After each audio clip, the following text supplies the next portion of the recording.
За сайн байцгаана уу та бүхэндээ өвлийн адаг сарын шинийн 3-ны бэлэг цайн өдрийн мэндийг хүргэе. Өнөөдөр өргөө цагаан гэрийнхээ найрыг хийж ахан дүүсээрээ цугларан байгаа та бүхэн маань бүгдээрээ аз жаргалтай сайхан байгаа гэдэгт итгэж байна. Ингээд алс хол Чех улсын Мост хотоос одоо гэр бүлээ төлөөлөн мэдчилж байна. Бүгдээрээ ажил төрөлтөөгээд зам зайн болохгүй ингээд явцгааж байна. Тэгээд өөрийнхөө чадгаар одоо алс холж гэсэн ханыхаа одоо дуртай өргөө гэр дууг тоглож мэдчилгээ дэвшүүлж байгаадаа баяртай байна. Та бүхэн минь хүлээн авч даган дуулж баясан цэнгэрээ бүгдээрээ сэтгэлийн сайхныг одоо эдэлсэн сайхан өдрийг өнгөрүүлээрээ бүгдд нь хайртай шүү. Золоо заяа ундрам гуравта урт насалж удаан жаргаж ах дүү нартай элэг нэгт ах дүү нартай үргэлжид одоо тустай дэмтэй сайхан аз жаргалаар байлгасан амьдралыг зохицлон бүтээхийг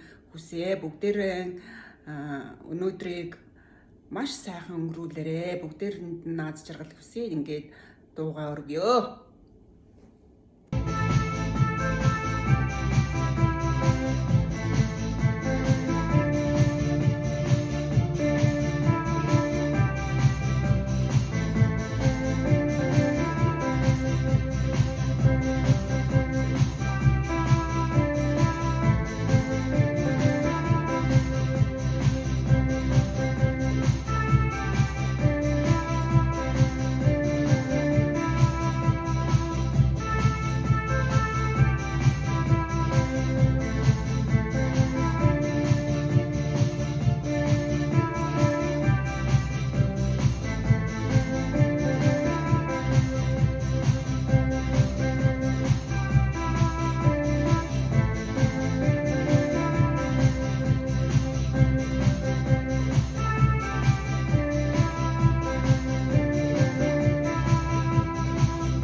Бүгдээ бүгдээрэнд нь аз жаргал хүсье. Бүгд эрүүл сарвал инх дуун бүгдээрээ урт наслаараа бүгдд нь хайртай шүү. Баярын мэнд хүргэе. Сайхан баярлцгаагаараа.